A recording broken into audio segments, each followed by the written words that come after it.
A Bíblia diz em 2 Reis, capítulo 24, de 1 a 20. Foi durante o reinado de Jeoaquim que Nabucodonosor, rei da Babilônia, veio contra Judá. Durante 3 anos, Jeoaquim foi servo de Nabucodonosor, mas depois se revoltou contra ele. Quem viu o vídeo sobre Ezequias lembra o que o profeta Isaías profetizou. Ezequias mostrou todos os seus tesouros para o rei da Babilônia. E a profecia era clara, que eles seriam servos. Pois bem, Jeoaquim foi servo de Nabucodonosor, mas depois se revoltou ou se rebelou contra ele. O Senhor enviou contra Jeoaquim bandos de caldeus, sírios, moabitas e amonitas. Ele os enviou contra Judá para destruir o povo, conforme a palavra que o Senhor tinha falado por meio dos seus servos, os profetas. Então, o que a gente percebe aqui? Caldeus, sírios, moabitas e amonitas. Todos os inimigos da volta estavam cercados novamente. 3. Na verdade, isto aconteceu com Judá por ordem do Senhor, que removeu o povo da sua presença, por causa de todos os pecados cometidos por Manassés. Se vocês estão acompanhando, estão entendendo, estão lendo, estão aprendendo, vocês estão vendo que um rei fazia o que era bom, outro fazia o que era mal, um fazia o que era mal, o outro fazia o que era bom. Havia uma alternância. E aqui nós estamos ouvindo falar de Manassés. O significado do nome Manassés é esqueceu, fez esquecer ou caiu no esquecimento. Por quê? Porque Manassés, mesmo sendo descendente de Ezequias, sendo do trono de Davi, ele não fez o que era bom, ele fez o que era mal. Então, todos os pecados cometidos por Manassés e também por causa do sangue inocente que ele derramou, com o qual encheu a cidade de Jerusalém. Por isso o Senhor não quis perdoar. Então, Manassés, ele fez tudo que Deus abominava. Ele foi um rei muito mau.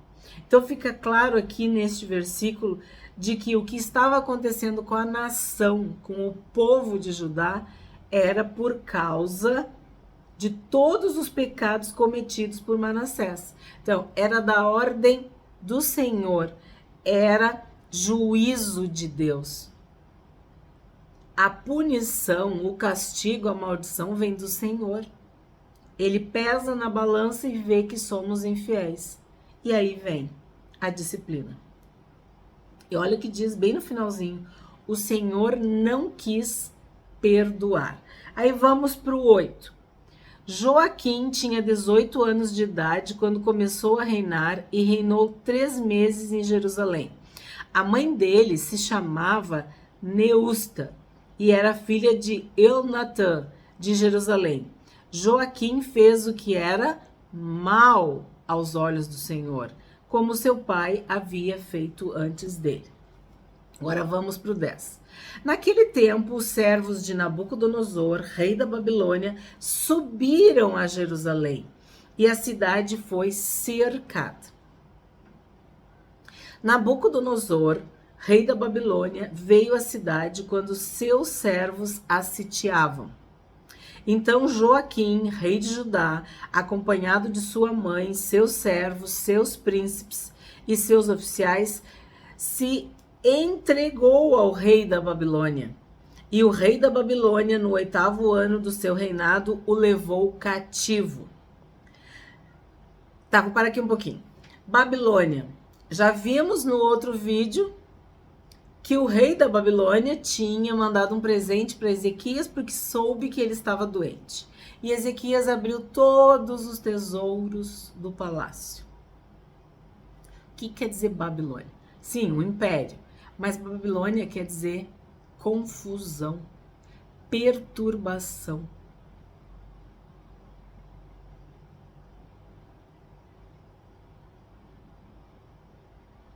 Devemos levar os nossos pensamentos cativos à obediência de Cristo.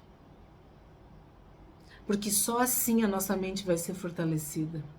Só assim os nossos pensamentos serão renovados e nós ficaremos livres de toda confusão, de todo engano, de toda prisão na mente, de todo sofisma, de todo erro. Então a Babilônia é uma confusão, é uma perturbação, é um tormento.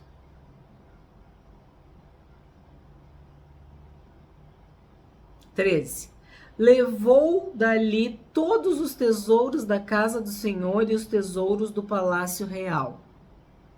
E conforme o Senhor tinha dito, cortou em pedaços todos os utensílios de ouro que Salomão, rei de Israel, tinha feito para o templo do Senhor.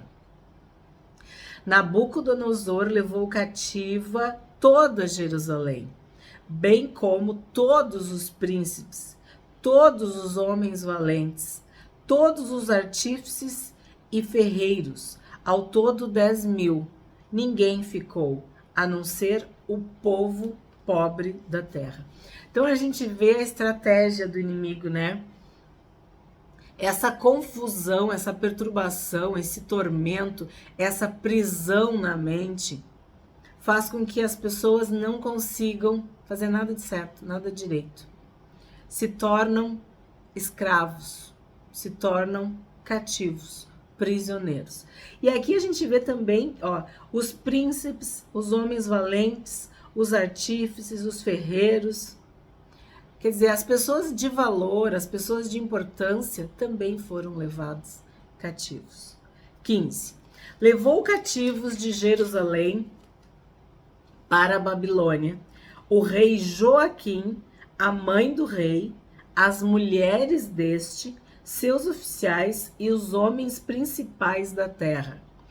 O rei da Babilônia levou cativos para a Babilônia todos os homens valentes, em número de 7.000, e ainda 1.000 artífices e ferreiros, todos eles treinados para a guerra.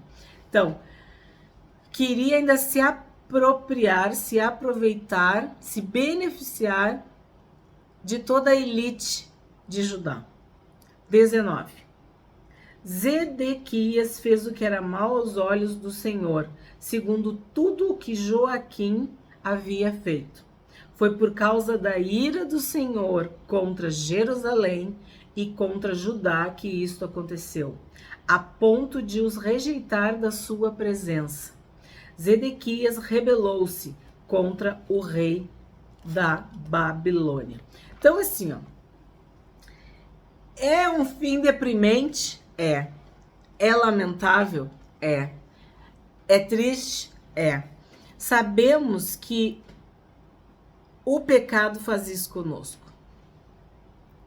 Estávamos mortos em nossos delitos e pecados, prisioneiros, perdidos, confusos, perturbados, num cativeiro. E o Senhor Jesus nos libertou, nos salvou, nos trouxe para o seu reino. Nós vimos aqui uma sequência de reis que fizeram o que era mal, que desobedeceram, que serviram a outros deuses, a outros reis, a outros reinos, a outras nações, que se bandearam, que se venderam, que passaram para o lado de lá. E essa é uma tentação que diariamente nós passamos. Temos que andar no caminho do Senhor, guardar os seus mandamentos, seguir a voz do Espírito Santo, obedecer.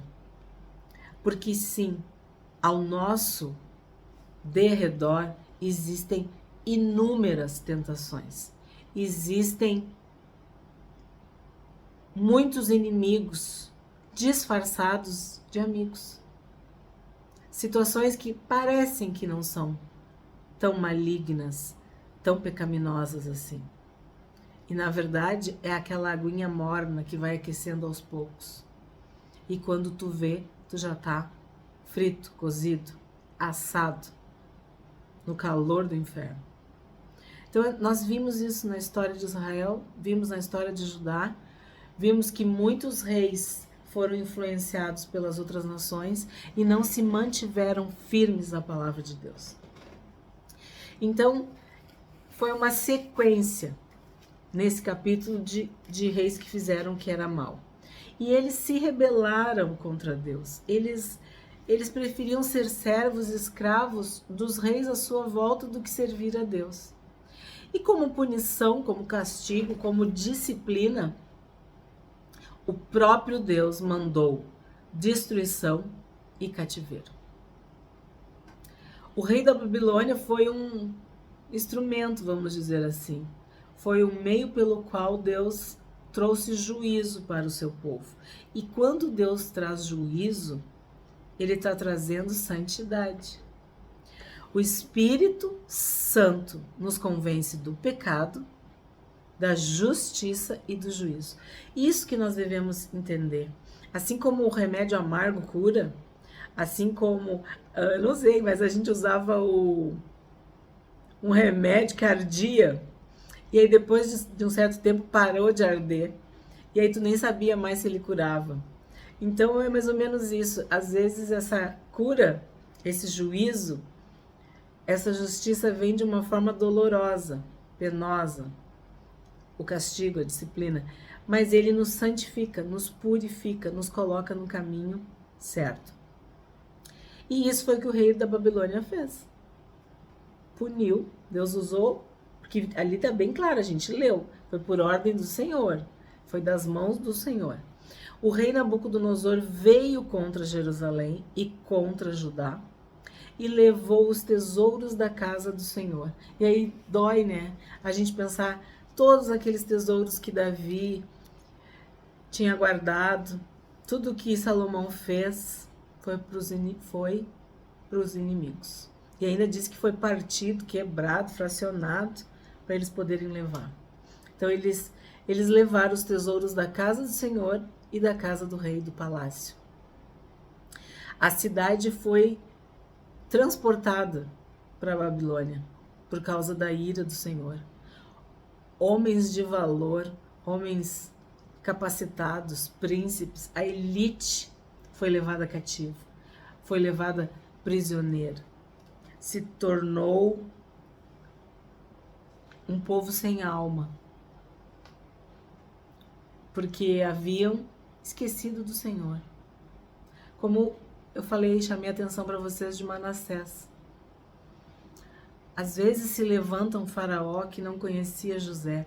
Esse versículo eu acho tão triste quanto veio para os seus e os seus não o receberam.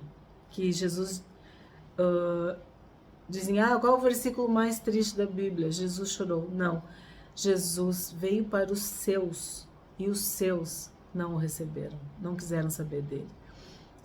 Então, depois de tudo que a gente estudou, emocionante, lindo sobre Ezequias, vem Manassés, que faz tudo errado, que reconstruiu todos os autos, todo o pecado, trouxe tudo de volta. E a gente vê isso nas famílias. Um que é tão zeloso, que é tão fiel, que é tão temente, mas ele não cuida de educar o filho, não anda com o filho, não inculca no filho. E o filho simplesmente esquece. Anda pelos seus próprios caminhos, faz suas próprias escolhas. Aí às vezes vem um neto que é abençoado, como era o avô. A gente não entende. Temos vários exemplos assim na Bíblia. Então, o que fica para nós hoje?